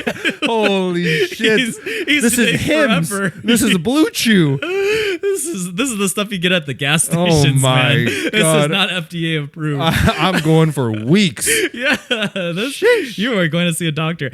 I was thinking that if you're playing Katakuri, You can't play Katakuri. Oh, because he negates it. Yeah. Okay. So very specifically, they wanted you to have to not be able to play. Yeah, that's very good. Thank goodness. You want to read the next SR? Yeah. We got Young Silver's Rayleigh, 8/9 brick with rush that reads on play if you have any given Dawn. Rest up to one of your opponent's characters with a cost of 5 or less. Then at the end of this turn, add up to 1 Dawn from your Dawn deck as active. You get an active Dawn here. Yeah, so kind of interesting because the timing is at the end of your turn. Also, I thought it was very funny because you said the young Silver's Rayleigh, which I think some people who are listening might be like, oh, yeah, you're just like, yeah, the young Rayleigh. But no, this is actually like Rayleigh from when he was on the Roger Pirates crew. Yeah. Yeah, just to make that clear. But yeah, so he ramps you, gives you an active Dawn, which means you can hold something up. And obviously this also... No, he doesn't. He doesn't ramp you, right? Then at the end of this turn, add up to 1 Dawn card from your Dawn deck as active. So it does ramp you. It does ramp you. It is a little awkward because you would play this on your 9 Dawn turn. So then this would put you 2/10. It puts you 2/10, so your leader goes to 7. It goes 7K immediately on that turn. Yeah, and it has rush. It's an 8/9 with rush. So you swing 8 with your leader with the Dawn attached to it. Plus this guy goes. So you go 8/9. If you have rest up to... Oh, no. It would be 7/9. Oh, well, actually, it's the end of your turn. So technically... Yeah, 7... he's just on defense. So it'd be 6. Right? Because it's the end of your turn. You're not 10 Dawn yet. Yeah, so you're not on offense there, but you'd be 7 on defense. Yeah. Okay, I mean, still very good. And it's an active Dawn, and it's red-purple. So you have access to cards like Blast Breath. You have access to Rad Beam. Exactly. So this card lets you aggress at the same time as opening up your defense. Just insanely powerful. Silver's Rayleigh. Really, really good. And the ramp party don't stop there. No. They put a ramp on basically every card. Every single Roger Pirates card. Yeah. So we have Kozuki Oden. I love this guy. 5 cost, 6K, 1K counter. He's a blocker, so classic that like 5/6 blocker stat line. On play, if you have any Dawn cards given, add up to 1 Dawn card from your Dawn deck as rested. 5/6 blocker that gives you a Dawn. Yeah, and speaking of 5/6 blocker or 5/6 characters that ramp you, I want to briefly talk about Crocus, which I think is kind of strictly worse than Kozuki Oden, but you have access to him if you want to play him as well. He's a 5/6 1K counter Roger Pirates. On play, if you have any given Dawn, add up to 1 Dawn from your Dawn deck as active. So it ramps you an active instead of a rested Dawn. When attacking, bounce a character with an original power of 3 or less to your opponent's hand. So it has its niches here. I don't necessarily know that the active Dawn really matters too much. When it comes to this deck, I think I might rather have a blocker than an active Dawn here. It gives you options. The fact that I think this deck basically all these cards are so good for the deck that it's kind of an embarrassment of riches. Depending on the meta, right? Like maybe that attacking trigger is really useful because of how the meta shapes up. Then yeah, you're gonna want some Crocus. If you don't need Crocus, well, you got Odin. So yep, you got options. Also, Crocus is not like a leader. These are leader locked cards. It just says if you have any given Dawn, you can ramp. Yeah. So it's just kind of a generic ramp card. Yeah, you just have a Dawn attached to your leader. You swing with it. You play this. You get a ramp. Yep, get a ramp. That was pretty good. That's neat. That was pretty good. So like, if you're like a 5/5 leader, for example, you attach a Dawn, you play Crocus, you ramp an active Dawn, then you just attach that Dawn again. 7 lead. Yeah. This is decent. Not bad. Not bad. Not bad. Yeah. Other cards, we have Scopper Gabbin. This card is awesome. Yeah, 6 costs, 7k power, 1k counter. On play, if your leader has the Roger Pirate, so this one is this one's leader locked, including its type, draw 2 cards and trash 1 card from your hand, then add up to 1 card, Dawn card from your Dawn deck rest. This card is really good. Man? This card is so good. It basically refills himself, and then you ramp. And it has counter. Yeah, this card is so good. Yeah. I don't know what to say about this card. Let's keep the train going. Inua Rashi. 3/3, 1k counter on play. If you have any given Dawn, add up to 1 Dawn from your Dawn deck as arrested. Then KO up to one of your opponent's cost 1 or lower characters. So this card is kind of interesting, to be honest. It's a 3 cost ramp card that lets you play him on your 4 Dawn turns. So if you're going second as Roger, you can play this ramp, and I actually think the KO effect is relevant. Yeah, I mean, searchers, if red-green Luffy's running around, Exactly. they're going to have 1 cost. Yeah, so like a lot of these decks, like green-yellow law also, for example, like relies on bouncing searchers. Bonney has 1 cost searchers, and et cetera, et cetera. Like this is a relevant power. Aside from having counter and ramp. To be honest, a 3 cost card that ramps you generically like this is playable basically anywhere. You know what I mean? Like on just its effect to ramp, like we've seen cards that do less than that be played. Oh, for sure, yeah. And this one has counter. And is searchable. Yep.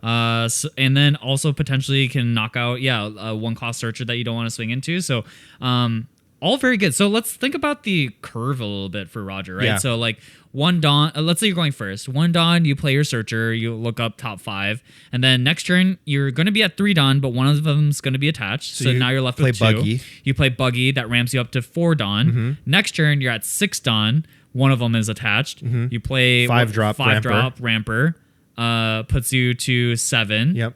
Next turn you're at 9. Yep. You play the Rush. Young Silver's Rayleigh, and now you're. That's brutal. Yeah. So the second curve also looks the same. You get that extra Dawn because you're going second, but you also ramp at the same rate. Like you'll still end up at 9. Yeah. You still end up at 9, and then the following turn you'll play the 10 drop. You'll play the 10 drop. Yeah. Okay.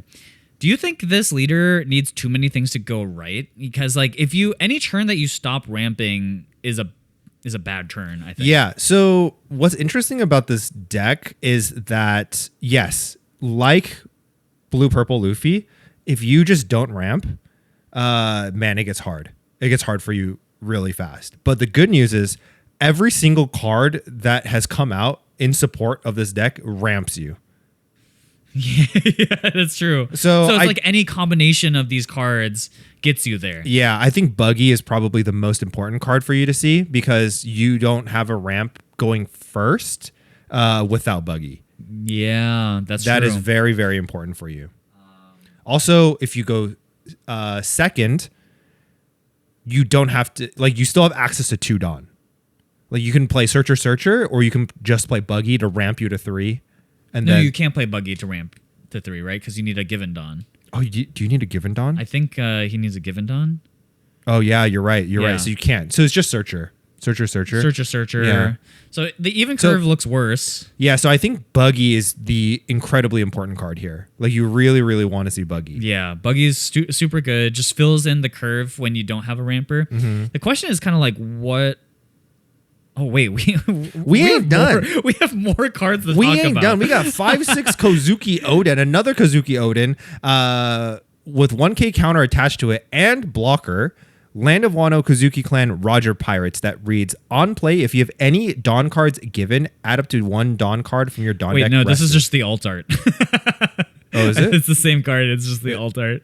Oh, I was like, I knew this was familiar. I was like, this does the same thing. This is the alt art. You're right. But we do have a stage card. Wait, is this Oro the alt art? Jackson. Yeah. There's no star on it. It has to be. It's the same exact card, and it's a full art, so I assume it's the alt art. Do they alt uncommons? I mean, they have the other art. Maybe it's like a promo alt art. Oh, maybe. Something. Oh, maybe this is best collection or something. Oh, could be. Is this in the best collection? It might be. It is exactly the same card, so yeah. True. Oro Jackson, go ahead. Oro Jackson, go. Is that really called go? I don't know. His name is David, though. Oro Jackson, and then the last word is in kanji, so I don't know. Okay. It says go. Yeah, I think it's go. Yeah. Okay. 1 cost stage, purple stage, Roger Pirates. Go, yeah. Once per turn, when one of your characters with Roger Pirates and its types is removed from the board by one of your opponent's effects, add up to 1 Dawn from your Dawn deck rested. Yeah. What? So what's cool about this card is if you play the 10 drop, -3 Dawn, and they attempt to remove one of your guys, I'm back to 10. I'm back to 10, I'm back yeah. to fucking 10, dude.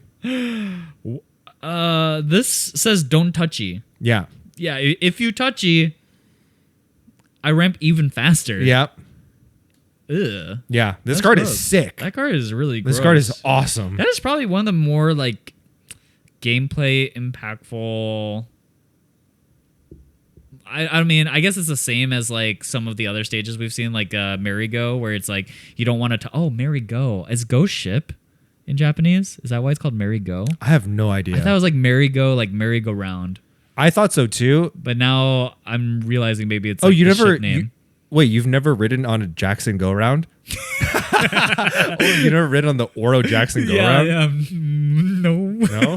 Wow, this is poor. Yeah. Sorry. We have different childhoods. Yeah, okay. So, but like, it does put your opponent in really rough spots if they're a removal deck that needs to slow you down. And I mean, I guess on one hand, most of the Roger Pirates cards don't have like static effects. So once they on play, they're there. So But they're still swinging it. They're still bodies. You know what I mean? Yeah, like it's still a lot of pressure. Like this stage is like an MMA fighter. Like you're drunk at a bar. You just pick a fight with an MMA fighter. He's like, "Don't touch me. You touch me, it's over for you." He's like, I'm not gonna touch you first, but if you touch me, it's done for you.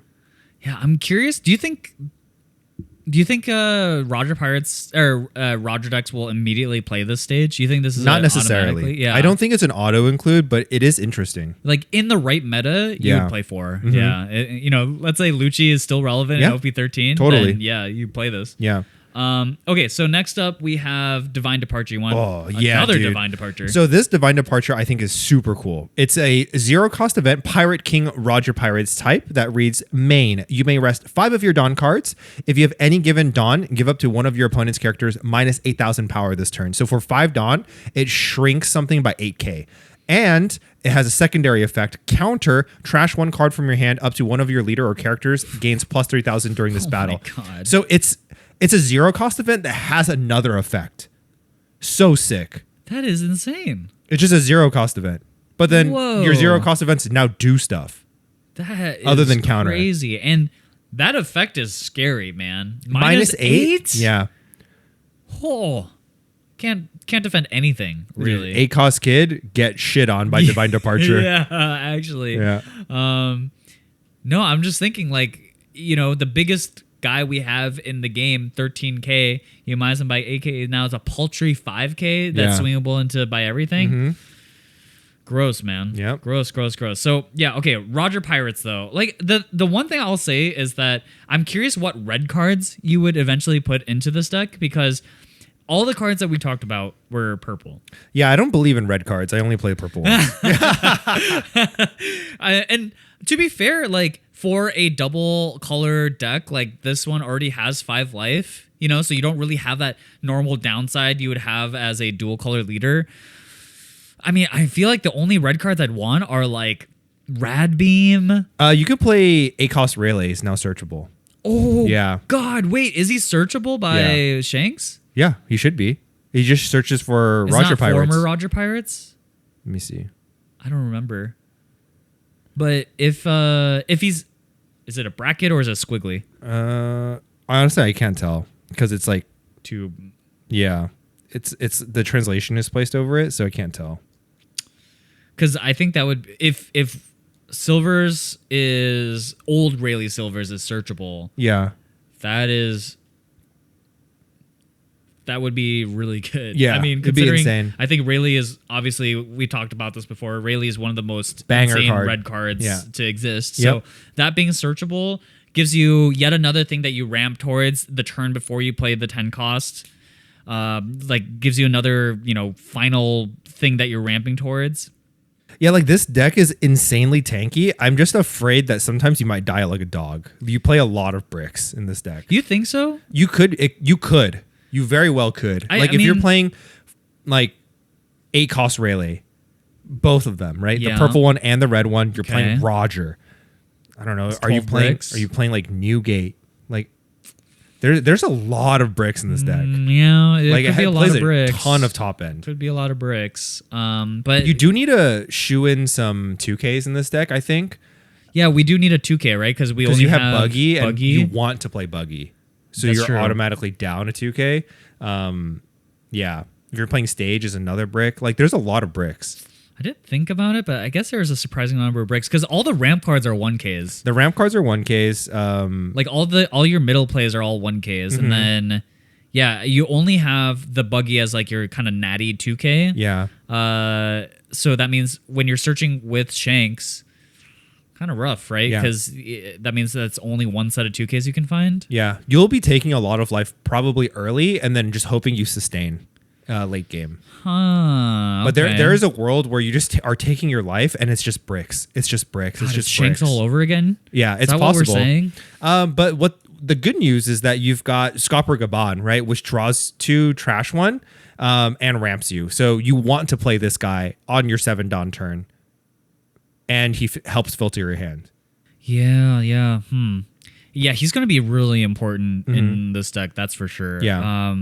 Yeah, I'm kind of curious. I mean, you basically don't want to play anything that minuses Dawn. No. Because if you don't get to the 10 cost Roger. Oh, you're screwed. Yeah, so I feel like in some ways this deck is all about getting to 10 cost Roger. Yeah. And however you get there.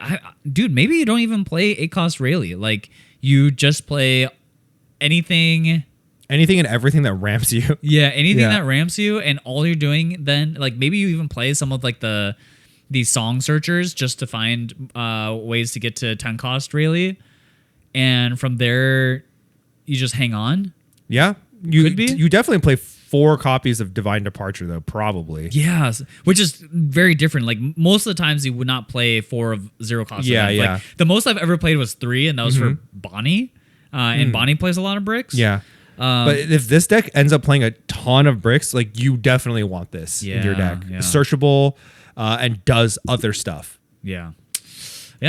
Okay, so what do you think about this leader? I am excited to play it. I'm excited to play this leader. One of the leaders, you know, aside from being the purple leader, is just exciting. It's pretty cool. Like it ramps you, plays huge guys, and then locks your opponent out of the game by being an absolutely obnoxious 9K leader. Yeah. You should have been playing BY Luffy back in the day. Yeah, but it doesn't ramp. Yeah, that's fair. Yeah. That's doesn't fair. ramp. That's fair. I think it definitely fulfills the fantasy of Roger. You Yeah. know, like I think when we think of like all powerful pirate king, like Yeah. I think Think of this- David.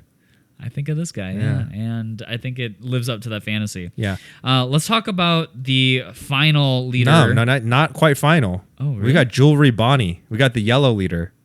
Wait, isn't this the last leader? Wait, how many leaders have We got black leader, brother. Oh, that's true. Yeah. Okay. We got 2 more leaders. We got to talk about Bonney first, though. Okay, Bonney, 5K leader, 5. She's just yellow. Your turn, once per turn. This effect can be activated when you play a character with a trigger. Give up to 2 rested cards, Dawn cards, to your leader or one of your characters. Very aggressive leaning, right? Seems like a quite powerful mid-range style deck that cheats out a lot of bodies with some of the support it's gotten in this particular set here. Yeah, so I think just like one thing to note is that her typing is, of course, Bonney Pirates, but also Egghead, which is going to be extremely relevant because, it turns out there's quite a few good yellow Egghead cards, but we get some new ones. Yeah, we got Lilith Searcher, a 1/1K counter. On play, search 4 for a trigger, except Lilith. Add it to your hand, bottom the rest in any order. Trigger, activate this card's on play effect. So search 4 for a trigger, which is very good in this deck. Insanely powerful. Yeah, basically says I find whatever I need. Yep. Yeah, very good. I really don't want to ever put this card on screen.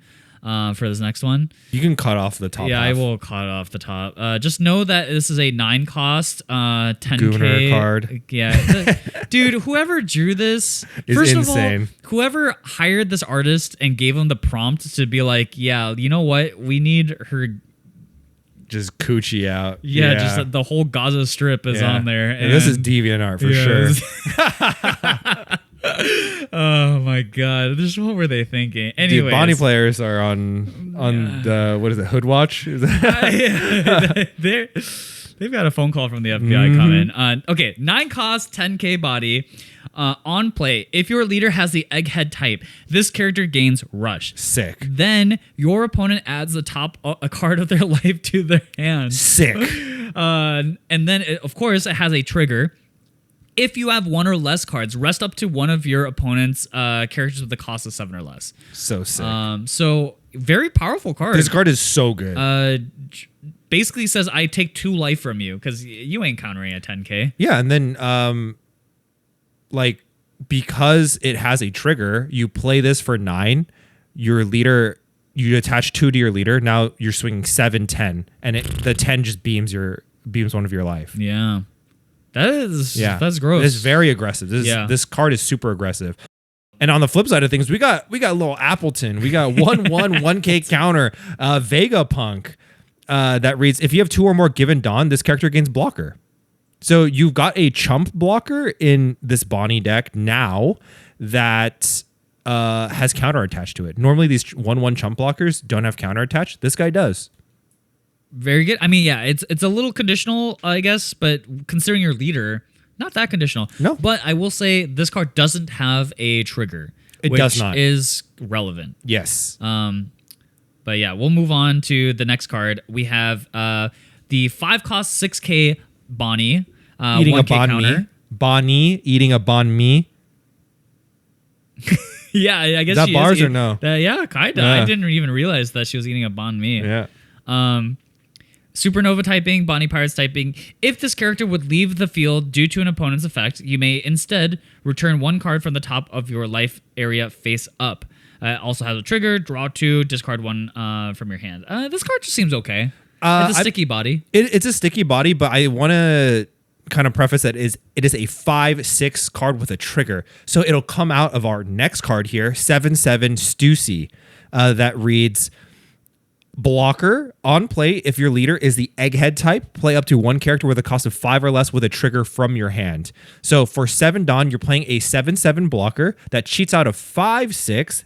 That's hard to remove, and you get 2 Dawn onto your leader or whatever you've played before. Yeah, I think this Stussy card is insane. It is so good. I think this is the pick of the litter, if I'm being honest. Sure, it could be played in Bonney, but I think immediately of Vegapunk, dude. Yep. Like, for 7 Dawn, you play this, you play out Vegapunk, Vegapunk finds you another scientist card, puts it out into play. Yep. I'm kind of curious, like, I feel like This is the leader that the aggro punk players maybe will gravitate towards. Maybe, unfortunately, for some of them. Depends on how you feel about the art. Because it is aggressive, right? Like, just being able to give Rested Dawn to your leader or your characters means that I'm coming to punch. Yeah. Yeah. And I think specifically, like, the difference between this leader and Vegapunk is how well it uses the 9-drop. The 9-drop, I think, is not particularly that good in Vegapunk because you don't really want to. I don't know. I mean, I guess Vegapunk could play it because it does give you that one extra Dawn to use the Vegapunk ability. But I just think that it just makes more sense in Bonney where you get the additional 2 Dawn. That lets you swing even harder. Yeah, you go 7, 10, yeah. beam of life. Yeah, like that just feels more powerful in that shell, but maybe it still ends up in a Vegapunk shell as well. But this Juicy will be played in both, I think. That card just seems unbelievable. You can play 3 blockers out for 7 Dawn. You ain't getting through. Yeah. Also, this Jewelry Bonney is kind of relevant into like yellow mirrors. Like if you're playing against a Bonney or a Vegapunk, where you know that they're stacking their life and it's triggers. Beam that. Boom. Yeah, you don't get to play that body anymore. And Loki, like if Xell ever comes back into popularity, like I don't need. Literally, you don't need anything besides the 9 cost to potentially kill an Xell. Yep. That's good. Yeah. That's good. This is just a generically strong card. Yeah. Yeah. So, but hopefully they change the art. Do we know what the alt art looks like? Let the alt art just be normal. So. Just be normal. It's just normal. a close up. It's even closer. God. It's like a colonoscopy. Oh my god! Please, why Bandai? Why? What do you think about the leader though? Like, how strong do you think this leader is? I think it's pretty good. I think this leader is actually pretty good. It's very straightforward. It's a straightforward mid-range yellow deck that doesn't play like other yellow decks. Yeah, it's a little different. Yeah, it kind of reminds me of like purple decks almost. Yeah, where like you're playing bodies, cheat out other bodies, attach Dawn, swing. Good luck. Yeah, yeah, survive. Yeah, try to survive. Yeah, swing at me. Oh, body. Yeah, you know. Yeah, this one's it's like a modernized Katakuri a little bit. Yeah. And gives you access to the Egghead cards, which we know are powerful because we've seen how Vegapunk uses them. So we know it just ticks the boxes for like leaders that end up being more powerful than you think, mainly because there's already a body of support behind it. Yeah. So yeah, I think this one will be quite good. So. I think it's gonna be good. Generically powerful. Okay, banger yellow. Leader. Let's talk about the last leader. Oh my god. And this one people have been waiting because they released all the other leaders like in a batch beforehand, and we're like, okay, who's the black one? Who's the black leader? And then the rumors, it's Emu. Which is a crazy like rumor because like it makes sense, right? But this anniversary set is called like 3 Brothers Bond or whatever, right? Yeah. It's about the 3 brothers. Why Emu? Why Emu? Yeah. And why now? Because like specifically, if you're an anime only, you barely know. I guess no one really. We don't know anything about Emu, to be honest. We don't. So I technically don't know what this character is because I'm on episode 9 of the anime. But where are you in the manga? You're still in Whole the depths Cake or whatever. Yeah. Okay. Yeah. Dressrosa. Punk Hazard. Yeah, something. I got past Punk. I just skipped it, honestly. Yeah, that's fair. That's fair. But like I was playing against somebody at a local, and they're like, "Dude, I can't wait for the Emu leader." I was like, "The hell is this guy talking about ostriches and shit? Like, what is this guy talking about? Aren't those things extinct?" Yeah, like I like eggs too, man. Like, I don't know what this guy's talking about at all. Little did I know, found out the black leader is Emu. That reads per the rule. It is a 4-life mono black 5k leader that reads per the rules you may not play cost 2 or greater events in your deck. Also at the beginning of the game play up to 1 Holy Land of Mary Joie. is that Mary Joie? Joie type stage from your deck. Activate main once per turn. You may trash one of your Celestial Dragon type characters from play or 1 card from your hand. Draw 1 card. Wow. So, couple of things just right off the bat. You know, there was a YouTube comment a while ago that talked about how like they wanted leaders to just have a stage in play. Yeah. They got their wish. You actually cooked with this one. You got your wish. Or you work for Bandai and you've blown your cover. Wait. Interesting. We're on to you. We're on to you. But I have a question here. It's kind of like a rules-based question because it says at the beginning of the game, play up to one Holy Land Mary Joie type stage from your deck. What constitutes the start of the game? So I believe this is once mulligans have resolved and before you draw your cards is what I read. What? Once mulligans have resolved and before you draw your cards? Yeah. So before you set up your life and your hand. So you draw 5? No. Even before you draw 5. You said after mulligans resolve. So you draw 5. Oh, this is before mulligans. I guess you just... I think... Right? I think no. Before even you draw your first hand to even decide mulligans, it comes out. It just comes out. Then you draw 5. You mulligan everything. Yeah. And then you shuffle your deck. It comes out. You draw 5. Draw 5. Yeah. Okay, that's good. That's how it works. Okay, because I was confused what determines the start of the game because, like, do you need to play more than one copy of this stage? If out of 10 cards, the 5 in your hand and the 5 in your life, if that stage is there, you are fucked. You're cooked. Yeah. And that's a 20% chance. Yeah. That's pretty high odds. You know what I mean? Yeah. So I'm like, dude, you have to play more than one. But if that's how it works, then I'm actually super happy it resolves like that. Yeah, I think they specifically wanted it so that you just play a one. Yeah, you can play it as just a one of. And let's talk about what are these stages, huh? Yeah, the 7 cost. Okay, wait. You can play up to one Mary Joie type stage. It's the typing. There's only one, I believe, that exists. I think there's one that exists now. Oh, there is? Yes. There's a one cost. What does it do? Stage. Oh god, now I need to look it up. While you look it up, I'll talk about the 7 cost stage called the Empty Throne.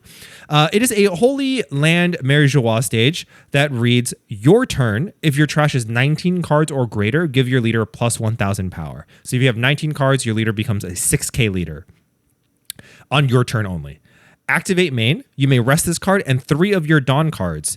Play from your hand a black 5 Elder Stars type character that has a cost equal to or less than the total number of Dawn cards on your field. So it's like Kalgara type. Kalgara type. It doesn't ramp you. Yeah. But like you can't cheat out something more expensive than what you have resources for. Yeah. But you pay less resources for that card. Mm-hmm, exactly. So just looking at this card, so this card is one of the stages that you could play off your leader. So you could just have this in play to begin with. So a couple things. If your trash is greater, so now you're just attacking for 6k and above. And we'll come back to this card, I think, once we talk about a specific 10 drop that's also coming with this deck, because I think that is going to be what is most commonly used for the stage card. But I did find the other Mary Joie. Okay. The other Mary Joie stage is a 1-cost stage that on your turn, the cost of playing Celestial Dragon type characters with the cost of 2 or more from your hand will be reduced by 1.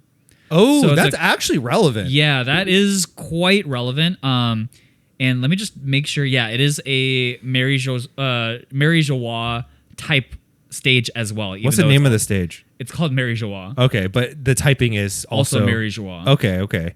So I wonder if... So now, well, that makes things really interesting because maybe depending on the meta, you can build your deck in a couple different ways, and you would need to play, or maybe you would play one of each stage, and depending on your matchup, you may want to bring out one stage or the other. Yeah, it's kind of interesting. Pretty interesting. Yeah. So let's generic support. Talk about some of the support with it. We have one cost event. The 5 Elder Stars are here. It's a Celestial Dragon card. Main, look at the top 3 cards. Reveal 1 card that has Celestial Dragons in the typing. Add it to your hand. Then you place the rest in the trash. Trigger, activate main. Very similar to This Is My Era or the Kobe one. The one that you... I don't remember the name. I would become a Navy officer. Oh yeah. Yeah. I nailed that. No. Yeah, you did. They gotta cast you in the live action. Yes, next sir. time. For Kobe? Yeah. I'm in there. In the Time skip remake. Kobe. Time skip Kobe. Get me in there. Yeah. Okay. Hey, who films? Is Netflix? Yeah. Netflix. Netflix, get me in there. Yeah, next up, another kind of generic support for the Celestial Dragons type.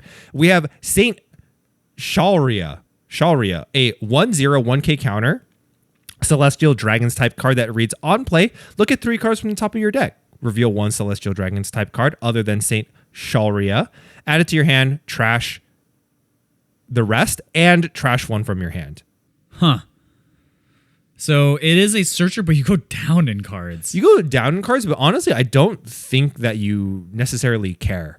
So the thing about this card is that you play it and you go down in cards, right? You search, you trash a card, which what is it called? Like enables your kind of game plan, right? You're building your trash.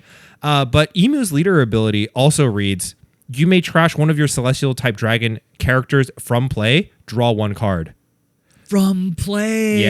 Yeah. So this is Celestial Dragon from play. You go down early, but you can just trash it in. You just trash it and you draw a card. Yeah. Wow. Okay. Yeah. So this card is very good. Very, very good. Yeah. I didn't realize it was like that. I thought it was just like a condition, like the new promo Sakazuki where you had to ditch a Navy card. Nope. No, you can also ditch one that's in play. Yeah. That changes things. Yeah. Okay. And yes, this is now next up we have the 10 cost that I think this entire deck will be built around. Oh my god. This one is crazy. This is the 5 Elder Stars. 10 cost, 12k power. Activate main. If your leader is Emu, which we definitely will be, Yep. you may rest one of your Dawn and trash 1 card from your hand. Trash all of your characters, then play from your trash up to 5 Elder Stars type characters with a power of 5k that all have different names. So this one's interesting because if you play it as a 10 drop, it's just a 10/12. You don't get anything that turn. But if you play with stage, that turn you can go ahead and activate it. But of course, you can also just wait a turn if you need to as swing well, 12. because it is activate main. Yeah. But the idea, of course, is that you set up your trash, and it's like the Reiju guy. What's his name? The big guy? Judge. Yeah, it's like you're setting up a judge turn. You're like, okay, my trash is all set. I'm gonna play the big guy. The big guy now brings everything back. Yep. So very swingy turn will happen when this guy is played. Yeah, totally. This card is so crazy, and I think the main thing that I was originally looking at, like my knee-jerk reaction was, oh, this is 10/12. You're paying 10 for, like, if you activate main right away, you're just paying 10 to bring out all 5 Elder Stars. You actually don't really get the 12k body, but what's really funny is that against Blackbeard, this deck is insanely scary. Yeah. Holy cow. This deck is like, this matchup has to be 10-0 against Blackbeard. You have your Mary Joie stage that you can play this card for dirt cheap, get a 10-12. Oh, no, you can't, because you need the Dawn. You need to have Dawn equal to. Well, when you get to 10. Oh, when you get to 10. You just spit out infinite bodies. That's true, but I actually think... But like, well, we can also get to it later, but the 5 Elder Stars can't be interacted with against true. Blackbeard. Yeah. So, well, Blackbeard's one of the only ones that can interact with them because of Black Hole. oh, true, Yeah. true. But it's like it's kind of expensive. It's kind of expensive. Like, not I don't know. worth it. We'll see. I think that matchup might not be that bad because Emu is a 4-life leader, so like taking on Blackbeard's like pressure through Burgess might actually be really annoying. But It could be, yeah. But so yeah. Anyways, the 10/12 brings out all the 5 elders. So of course we'll get to all the 5 elders because they have pretty unique abilities. So we'll get there when we get there. Yeah, we have one additional card to talk about before we get to the 5 Elder Stars. We have Never Existed. Black event, 1 cost, 5 Elder Stars Celestial Dragons type that reads main. You may rest one of your Dawn. If your leader is Emu, KO up to one of your opponent's cost 7 stage cards. So for 2 Dawn, you pop a cost 7 stage. So it's useful in the mirror Is this? I wonder if this is a translation to? thing. If it's is up it? to? Yeah. If is it up I to don't 7 know. cost, Yeah, I'm not really sure. If it's specifically only 7, that's also kind of silly because then it's just only for the emu mirror. Yeah.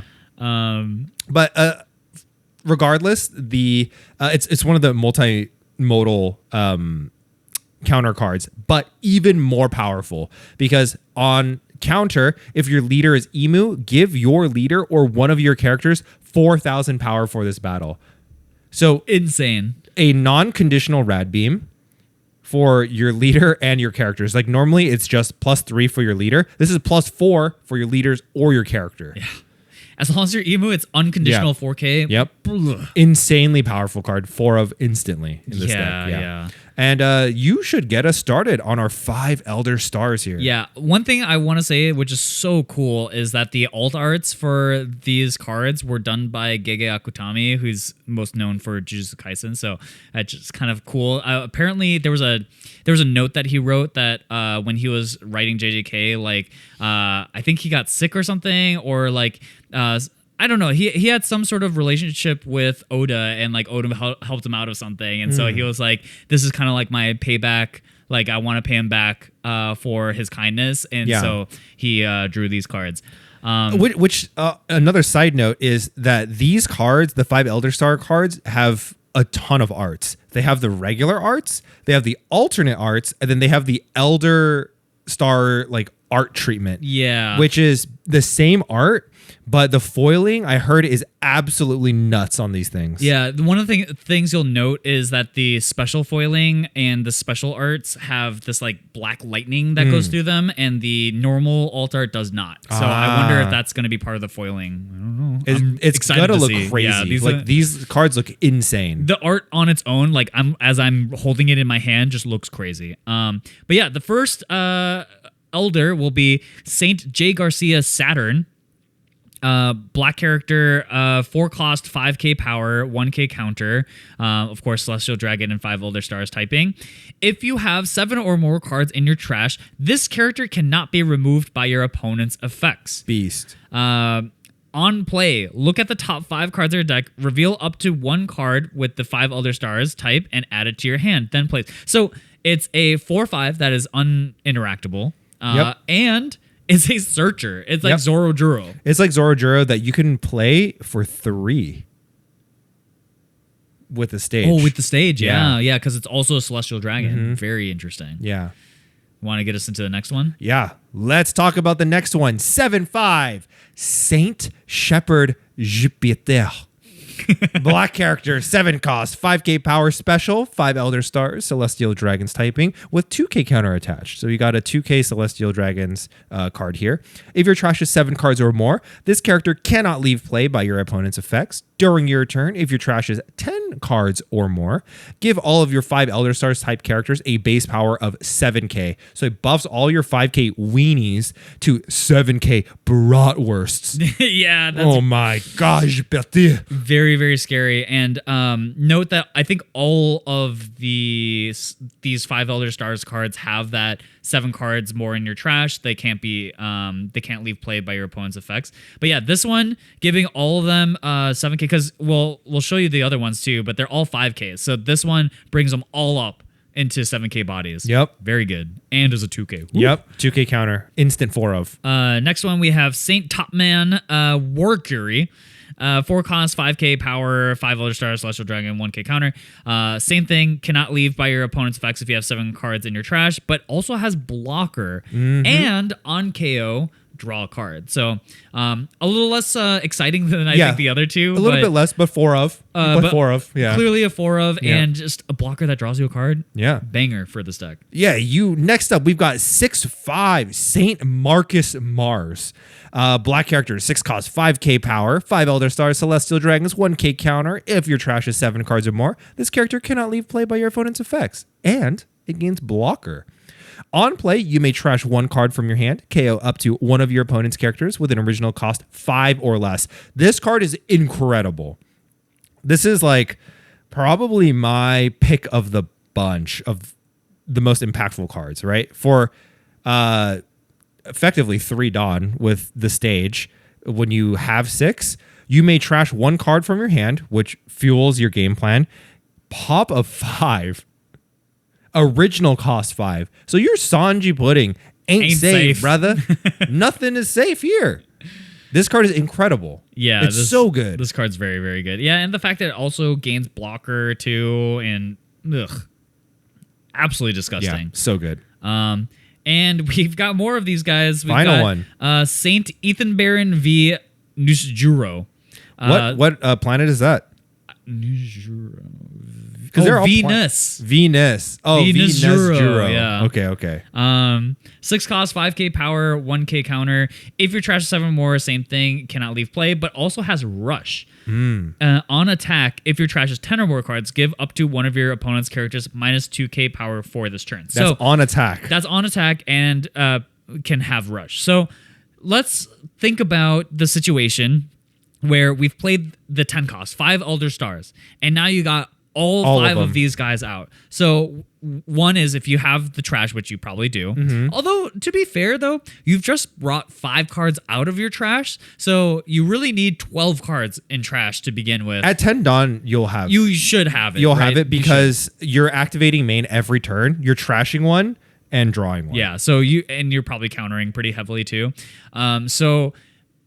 One is you have 5 7k bodies, 2 of which have blocker, all of which cannot be interacted with, 1 that searches 5 cards, 1 that pops a original cost 5 cost, and 1 that has rush that also makes something minus 2k. Yep. So on top of everything, so like you've drawn a card, you've actually, I guess you will eventually ditch a card so that you pop something, but then you minus something, then Emu and Ethan Baron will swing into. So you're really like getting rid of like 2 bodies potentially. It's truly judge on crack. Yeah, it's because you have this is just Ichiji. Oh, that's true. Yeah, it's like Ichiji. Yeah. So yeah, it's Ichiji. Is that lore? Is it? Why would that be lore? Well, because Germa Judge is a scientist and he's researching how to make bodies like better. So I wonder if he took the Saint's abilities and was trying to implant them into his children. You think he knows? Do people know? I don't know, but he's related to the government. Yeah, I guess so. Yeah. So I don't know. It could be because this is effectively Ichiji. Yeah, that is right? Ichiji because it's a 7k. Yeah. And it shrinks something by 2 and it has rush. Yeah. And it comes out of trash. Yeah. Yeah. So maybe this is a teaser. Dude, wouldn't that be crazy if the card game was kind of like teasing us things that were going to happen in the show? Like, that'd be insane. Check DeviantArt. Don't check DeviantArt. So, yeah, and then you get 2 uninteractable blockers. So it's just like whatever is happening beforehand, you've basically are now probably on the recovery from, right? Yeah. There's probably no way you're getting rid of these guys. You can't. It literally says you can't. So the one thing that's a huge weakness for this deck is that you're a 4 life leader and you're like I just assume that you're just going to be low in hand size all the time. So decks that go super wide against you could be really annoying for you. You know, like the Zoro type of decks. You might just die before you even get to playing all these guys. And maybe even then, like, there's just too much pressure and the 2 blockers just don't save you. But, like, if you don't have that kind of pressure, like, this card just completely swings the game in the opposite direction. It's crazy. Yeah, I mean, there's also a world where you play cards like Cobra that are chump blockers that mill from the top of your deck, stuff like that. That is really ironic. Yeah, actually, from the lore, but that would be funny that he would play Nefeltari. Yep, Cobra. We have one last event. About. The world's equilibrium cannot be maintained forever. Black event, 1 cost, 5 Elder Star Celestial Dragons typing that reads activate main. You may rest 5 of your Dawn. If your board only has characters with the Celestial Dragon type, KO up to one of your opponent's characters with an original cost of 6 or lower. So for 6 Dawn, it pops a 6 cost. And it's one of those modal event cards. Give your leader plus 3,000 power for this battle. So I think what's interesting, because people were speculating that St. Charles from OP13 4 or whatever it was going to be played in this deck because he had kind of the he like shrinks, right? yeah, he shrinks the whole board as Yeah. long as he's out. He's kind of like Gravity Man. Yeah. And he just holds the board down. I forgot what's Gravity Man's name again? Isho. That's Yeah. right, Isho. But one thing that's interesting is all these cards say KO original cost. Yes. So it means like all those it doesn't make sense to play that card. I like the direction Bandai took with this leader because they specifically designed it so that you wouldn't be able to play this like existing black removal package cards. Yeah, Right? Like Finger Like, Pistol you couldn't play. You can't play that. There's literally no card in existence that you can play that will remove stuff that costs, more than 2. Yeah, they found the design space to not make this like Lucci number 2. Yeah. Which I think was very important because like obviously cards like Tempest Kick would be insane in this deck if there was an actual use for Tempest Kick here. Yeah, totally. So, yeah. I'm glad it's not that. This leader though, in terms of like power level, is really hard for me to evaluate. I feel like the power level is very high for this deck. It reminds me a bit of like how we thought about Blackbeard at first. Like, I think the deck is going to be very good and meta defining. Yeah. I the only thing I struggle with this deck is just how do you live long enough to do the thing, and is the thing that you do, the whole 5 Elder Stars gimmick, is it really strong enough to pull you back from a completely losing game? It could be. Because like all the stuff, the thing is like all the turns that lead up to your Tendon turn need to be pretty impactful. You have ways to just kind of survive, right? Like you have these events that counter for a bajillion. Like having a free 4K event, insane. Yep. And then having that modal 3K counter, also insane. Yep. So you're probably just like holding on to your butt cheeks these early turns, and you don't really have ways to remove very well, which is kind of awkward. Well, you don't have removal tools other than Marcus Mars, which pops a 5, and then you have the event, the modal event that pops a 6. Yeah, but they're slow. They come are out slow. on the 6 Dawn turn, Yeah. So like, what are you doing in your 4 Dawn turn? Your 5 Dawn turn. You're just digging. 5 Dawn turn, you play, or 4 Dawn turn and 5 Dawn turns, you're able to play like Jay Garcia Saturn. You're able to play Warcury. Those two guys you're able to play on 4 and 5. Yeah, so you're playing like kind of undercosted guys to just like develop a little bit, find your pieces. Because like Jay Garcia searches, which is good, and then you've got searchers that are just you're chugging along through your deck, right? Because essentially the deck has double searchers. You've got Saint Shalria and you have the event, and you're chugging along. 6 Dawn, you remove 1 body. 8 Dawn, maybe remove another body, or you're playing. Yeah, maybe at that point Ethan Barron's online too, so you're able to like double swing into something, and then the following turn, you're just set up.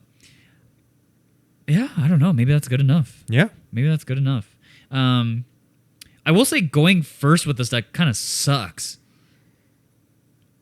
Yeah, going first is not awesome, right? Aren't you just like, because you want to play the 4 Dawn guys? Yeah, you want to play the 4 Dawn guys, and you would your love to 6 have Dawn the extra guys. card. Yeah, you want the extra card, and you want to be on 10 Dawn as fast as possible. Yeah. So not having that could be really annoying. So it could be the type of deck that like becomes really 50-50 maybe.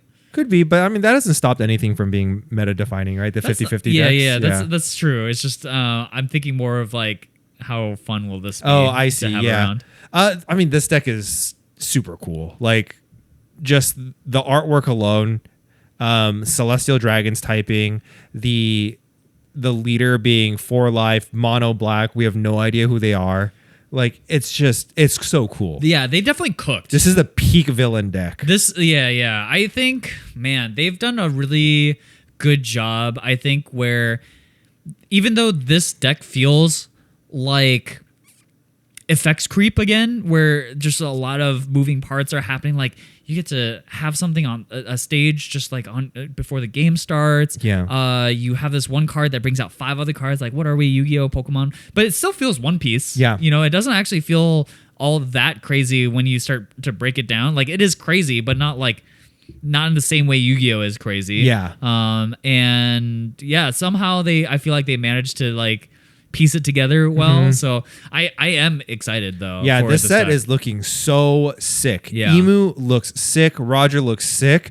And low key, red blue ace looks so insane. sick. So okay, let's so we've talked about all the leaders. Mm-hmm. Let's rank them. From power level? Power level. Or from vibes? Both. Let's go both. We'll start with power level and then we'll go with vibes. Power level. What do we think is the worst one? The worst one is Sabo. Is Sabo. But honestly, not by that much. Yeah, if I was like, okay, if we had like the tier list thingy, Yeah. like S to F, like, or no, actually, let's rank them by 1 to 5. He's like a 3. Yeah. He's like not Yeah. unplayable by No. any means. No, he's a good deck. It's He's a good leader. Probably not. Maybe 2.5. I'd put him at 3. I'd put him at 3. Like he plays powerful cards. Yeah. Okay. What do we think is next? It's between red, green, Luffy, and Bonney. Bonney. Yeah. Yeah. Okay. It's between I'm those in the two. same. I'm in the same boat. I actually think it's probably going to end up being red, green, Luffy. I think so too. I would give him another 3 or like 3.2. yeah, not quite 3.5, and then I would put Bonney at 3.5. Just seems very solid. Existing supportive archetypes.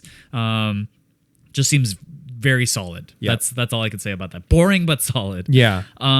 Okay, so then we're left with Roger, Ace. Emu, Ace. Emu, yeah. Roger. I'm gonna give Roger the next one. Third place spot, bronze medal. Yeah. Scopper Gabon. Just like 4.0. 4.0, yeah. Yeah. 4.0 has room to be very, very powerful, but I think off rip, my knee jerk reaction is that it's a 4.0. Yeah, I think with new decks with no archetypes that like have been there previously, they need a lot of support, and the support has to be like immediately shoved into the deck. And all these cards just seem on paper very solid and very good. So it feels like the deck sort of has made itself, and it doesn't seem like there's too much cracking that needs to happen, unlike Sabo. And just the power level just seems quite good too. Yeah. So I'm down to give it like a 4. Maybe I could go a little under 4 actually.